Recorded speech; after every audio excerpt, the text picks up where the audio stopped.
Señal directa. Muchas gracias, gentil audiencia de Radio Universidad de Guadalajara y el canal 44 UDG-TV por seguirnos sintonizando en esta noche de viernes para cerrar la semana bien informadas e informados. Está en el estudio con nosotros un querido amigo, usted lo ha de conocer ya, es Rodolfo Guerrero, experto en temas de ciberseguridad. El tema de esta ocasión es, fíjese nada más lo interesante, la identidad, herencia y datos personales en el entorno digital, o a dónde se va el contenido de las redes sociales cuando una persona fallece. Esto por solo poner un ejemplo de todo lo que implica este tema que nos traes esta noche. Bienvenido, querido Rodolfo, y pues, ¿qué hay que saber al respecto? Querida Celia, qué gusto saludarlos como siempre en el estudio, aquí por señal informativa en mi queridísimo Canal 44. Muchas gracias. La herencia digital. ¿Qué pasa cuando una persona fenece y pues dejó toda una identidad digital regada en varios sitios, Rodolfo? Sí, querida Celia, bueno, en principio es importante decirle al gentil auditorio y todos los que nos vean por las redes sociales digitales que la identidad digital hoy está compuesta por archivos, publicaciones, todo tipo de documento digital que sirva para hacernos identificables, que es algo que poco se habla o poco se tiene comprendido por parte del resto de la población y lo que permite identificarte. Una suerte de documentos que hoy están disponibles en la web como parte de la tramitología que hacemos en las dependencias, ¿no? Tu credencia de lector, pasaporte, domicilio, correos electrónicos, números de teléfono, que son datos que pueden modificarse ciertamente, pero lo que nos hace identificable, entiéndase como rasgos biométricos, todo aquel dato que no se cambia, la iris, huellas dactilares, rasgos fisiológicos de la personalidad, bueno, todos ellos se ven en la mayoría de los casos en notas de voz que mandamos por WhatsApp, en los videos que son posteados, en las fotografías que son también publicadas en sitios web, en redes sociales digitales. Todo ese conjunto de elementos y muchos más son los que conforman una suerte de identidad digital y que poco cuidamos. Las contraseñas, de tus redes sociales y todo. Rodolfo, yo estuve leyendo tu colaboración con el Noticiario Científico y Cultural Iberoamericano, que tiene todo que ver con lo que estamos charlando esta noche. Y en países como España, pues está muy avanzada la legislación al respecto. Sí. No sucede lo mismo aquí en México. ¿Qué pasa cuando alguien deja de vivir y sus familiares quieren, pongamos un ejemplo de que hay un delito que perseguir para esclarecer la muerte de X persona y los familiares necesitan acceder a sus redes sociales para quizá encontrar pistas del crimen? Esto en un caso hipotético. ¿Cómo le hacemos en México ante un vacío legal de este respecto? Es muy complicado, no imposible, pero sí muy lejano, y es necesario ya tener una reforma a la Ley Federal de Protección de Datos Personales en posesión de particulares. Porque no se establece un mecanismo, por ejemplo, de los derechos ARCO, de acceso, rectificación, cancelación de posesión, que hagan posible que la persona pueda tener esa tutela del legado digital, del patrimonio digital que dejó esa persona hoy fallecida a sus padres, por ejemplo, o a los nietos o a los hijos, etcétera. En ese entendido es bien importante saber que sí, definitivamente la legislación española, y sépase para mayor consulta del auditorio, que es esa Ley Orgánica 3/2018 de protección de datos personales y garantía de los derechos digitales, que nos hablan de supuestos bastante importantes en su artículo 3º, por ejemplo. Nos establece la suerte de los herederos o de los que son de línea consanguínea directa, que podrán reclamar a las plataformas digitales, entre otros espacios dentro del universo que es la Internet, la tutela de eso que dejó como patrimonio digital el hoy fallecido y causante. De esa manera, pues sí, hay cosas muy interesantes de la legislación española que seguir, por ejemplo, y no solamente de la española, de otras partes del mundo que hay criterios y todo, pero en México, por ejemplo, habría que tener esa suerte de esa reforma, habría que tener esa suerte de esa ampliación que permita en las normativas de carácter federal y estatal, pues darle esa fuerza al ciudadano, esa fuerza jurídica de que se puede establecer toda una dignidad post-mortem al que hoy ya no se puede defender.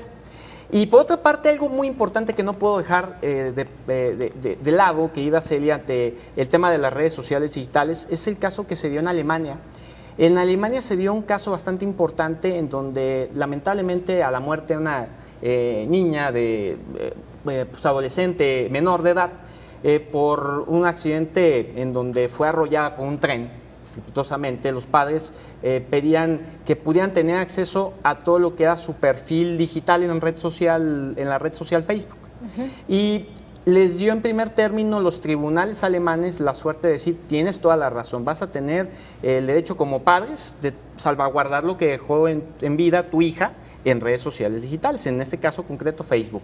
Posteriormente, la red social en California particularmente decidió que no estaba de acuerdo porque los datos había que protegerlos a toda costa. Entonces un tribunal de apelación le dio la razón después a la red social, privando del acceso entonces y de la custodia a los padres. ¿Qué pasó? Bueno, 2012 se dio ese acontecimiento que estoy narrando.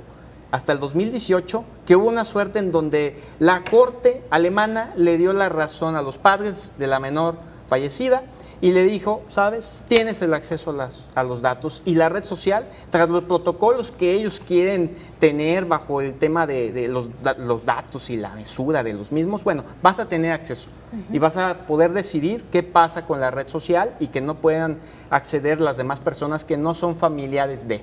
Es decir, hay muchos casos como este que estoy mencionando en el acontecer en Alemania que hacen pensar en México cuántos casos no hay similares, en donde hay muchas causas de muerte más allá de la natural, en donde tendríamos que tener mecanismos mucho más claros y ponerle nombre y apellido a esta gran consideración de herencia digital. Claro. Oye, Rodolfo, ¿qué tanto se ha impulsado justamente en México este tipo de legislaciones? ¿Por qué grupos políticos, si es que así lo podemos decir? Y finalmente, bueno, pues, ¿y qué tanto se le da la relevancia, en este caso, pues, al Congreso, a los congresos estatales quizá, y al Congreso de la Unión en este caso? Bueno, sin lugar a dudas, ha sido bastante interesante una iniciativa pues recientemente puesta a tribuna por parte del Grupo Parlamentario de Movimiento Ciudadano. Y pequeño disclaimer, esto no es una consideración en favorecimiento de ningún partido político, estamos haciendo la mención de quien lo presentó. Claro. En ese entendimiento localizamos como se dice claramente que el artículo 49, párrafo segundo, si no estoy equivocado, de la Ley General de Protección de Datos Personales en posesión de sujetos obligados, sí considera esos mecanismos incluso de arco que estábamos mencionando anteriormente, para que de esa manera los sujetos obligados con esa relación con los particulares, con los ciudadanos, puedan tener esa consideración post-mortem de los datos, pero no así en particulares. Por eso se presentó ante este grupo parlamentario en el Senado de la República que se pudiera actualizar la ley, porque a ver, tengamos en cuenta algo muy importante. En julio del 2010 se presenta la Ley Federal de Protección de Datos Personales en posesión de particulares y a más de 10 años ni una sola reforma. Nada, claro. Y qué urgente es que suceda, porque ahora mismo pues nos queda, todo este tema queda en el terreno de lo que se hable entre los familiares o amigos, ¿no? Si algo me pasa, ahí están mis contraseñas, sí, claro, borra toda mi historia digital. Y de los mecanismos que establecen las redes sociales ya, por ejemplo, además, con lo acontecido con Facebook, y pensemos en redes sociales que no están tal vez tan abiertas a esto como TikTok, claro, que en donde sabemos que TikTok no es muy popular por la gentileza que tenga hacia los datos de los claro, usuarios. Pues ahí una tarea para las y los legisladores del país. Rodolfo Guerrero, como siempre un placer platicar contigo estos temas tan interesantes que nos ofreces en todas tus colaboraciones. Muchas gracias y que tengas bonito fin de semana. Igualmente a todos y por supuesto cuidemos mucho nuestra identidad digital, pongamos atención a los detalles y exijamos a nuestros legisladores que tengan esa consideración de herencia digital, de identidad digital y lo valioso que es ese derecho humano, de hecho fundamental, a la protección de datos personales concedido en nuestra Carta Magna. Así es. Rodolfo Guerrero, que está normalmente en el programa en directo, que que se transmite de lunes a viernes de 3 a 4 y media. Ahí colaboras los viernes. Los viernes estás ahí, de cada 15 días y con el mayor de los gustos, igual que aquí con ustedes. Es un tema que hay que pues, ver más, hay que investigar más, hay que informarnos más de la mano de Rodolfo Guerrero. Muchísimas gracias. Gracias, que estén muy bien. Nosotros continuamos con más información. En el caso de la